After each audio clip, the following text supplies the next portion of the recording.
Fechou o tempo, pós primeiro tempo constrangedor. Verratti detona a postura do time. Falar sobre o mercado da bola, Vasco acertando contratação e negociando com o atacante português.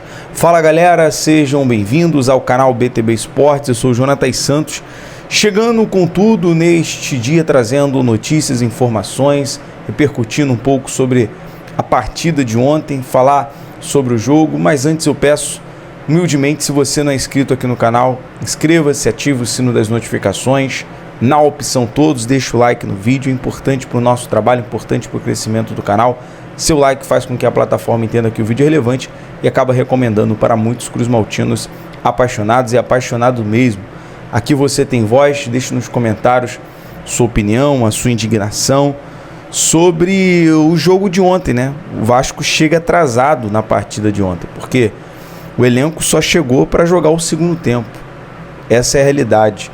Ontem o Vasco faz um primeiro tempo constrangedor.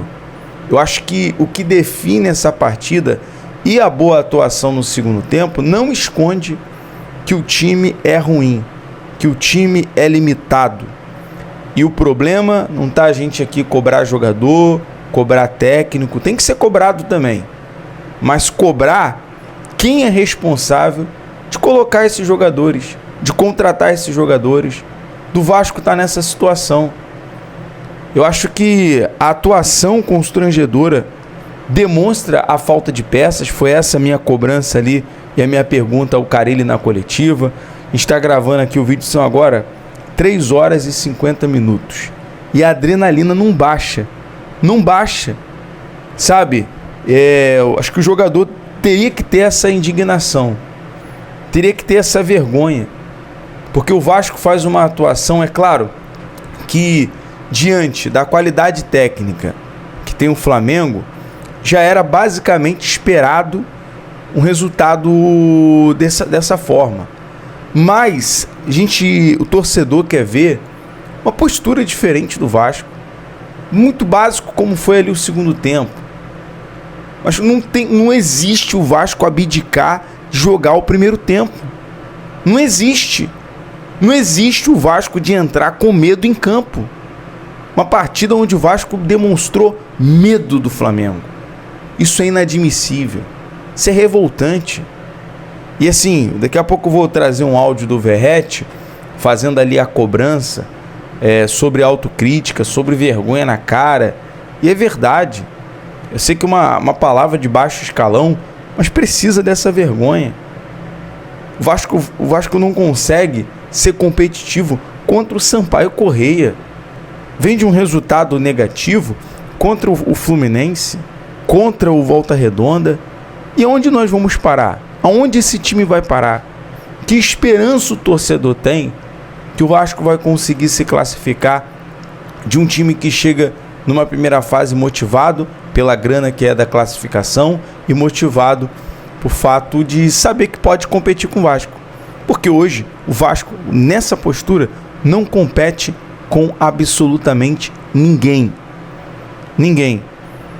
Foi ali razoavelmente bem no segundo tempo, teve uma chance com bola na trave do Verratti, que é um dos que basicamente tentam alguma coisa.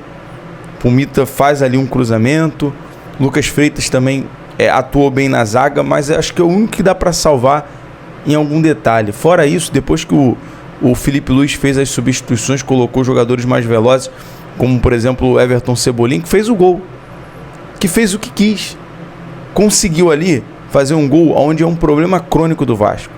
Torcedor, você vai lembrar o gol que o Vasco sofre do Hulk na semifinal da Copa do Brasil, só inverteu o lado. O Hulk corta para a esquerda e chuta no ângulo esquerdo. Ontem, o Cebolinha corta para a direita e chuta no ângulo direito. Só inverteu o lado, mas o espaço é o mesmo. O problema crônico é o mesmo. É o mesmo.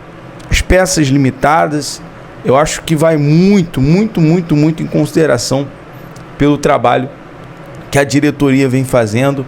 Não dá pra gente aqui culpar 100% dos jogadores, culpar 100% o Carille. Acho que o problema é quem contrata o Carille, que até agora vai ser isso aí. Sem peças, o jogo vai ser nesse estilo. né, basicamente nesse formato. E ontem o tempo fechou. Deixa eu colocar aqui até a fala do Léo Jardim, que você vai acompanhar. Deixa eu colocar agora o Léo Jardim explicando, né, o que aconteceu, aquele entreviro ali, aquela confusão com o Verratti, coisa do jogo, situação do jogo, mas fechou o tempo.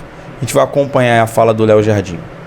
Ali foi uma situação do jogo. É claro que ali no meio do jogo os nervos estão à flor da pele.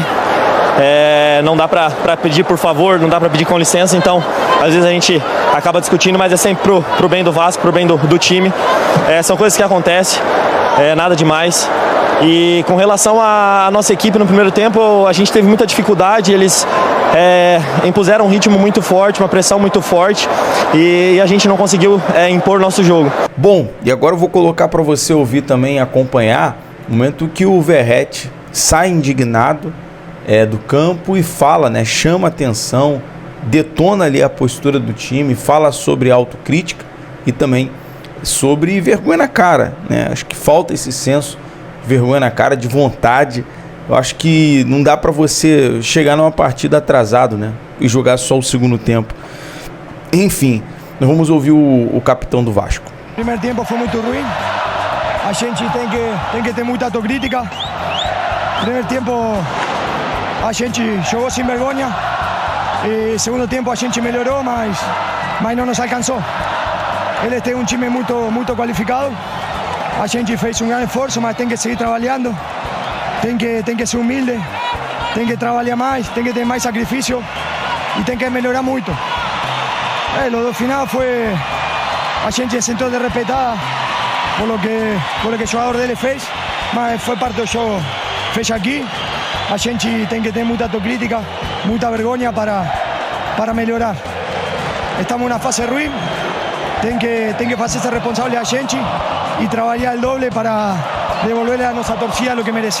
Para a gente fechar aqui, galera, trazer mais novidades agora, falar sobre o mercado da bola, atualização sobre valores em relação ao Vasco ter acertado a contratação do atacante Benjamin Garré. Junto ali o Vasco já está tudo ok com o clube, né, o Krylia Sovetov, em relação a valores.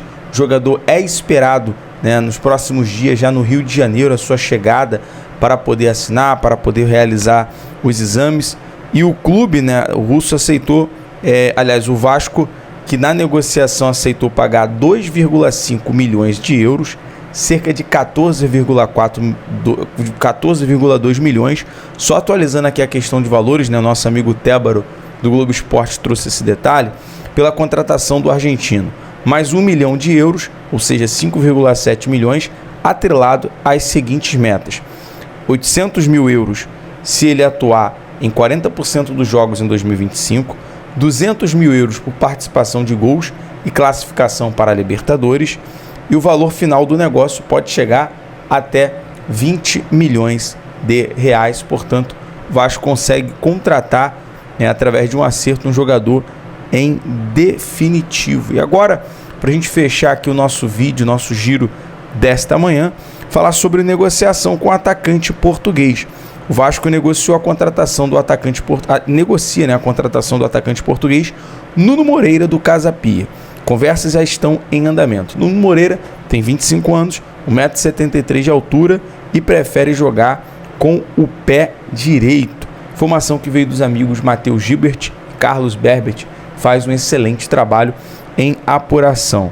O Nuno, ele é um jogador que tem explosão, tem velocidade muito parecida até com o Lloyd, né? Basicamente as mesmas características. É um bom finalizador. Vamos aguardar o Vasco ajustar essa proposta. Por último, vou colocar aqui uma sonora do jogador do Flamengo, o Wesley, que pediu desculpas, né? Ali no final teve um entreveiro, uma confusão também com o Felipe Coutinho, algo que basicamente o Coutinho foi lá, tomou uma atitude no final do jogo, né? Acho que mais do que você tomar uma atitude de ir lá reclamar com o jogador, de não aceitar aquele toque de bola, é você mostrar em campo. Tá faltando mostrar mais em campo, né? Enfim, acompanha a sonora e a gente vai ficando por aqui. BTB Esportes em todos os lugares. À tarde eu volto com mais informações, mais cobrança, mais detalhes das informações do Vascão para você. Um abraço, galera. A confusão, eu não sou de respeitar. Acho que aquilo, futebol, todo mundo sabe dar um passe virando a cara, todo mundo faz uma graça, uma letra. Isso não é de respeitar. É futebol, eu me achei no momento de fazer aquilo e eu fiz. Só que o Coutinho achou que foi de respeito e eu sou fã dele, já viram, jogando na seleção.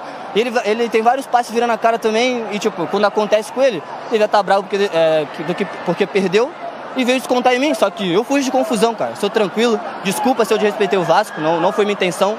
Só que é isso, e muito feliz pela vitória.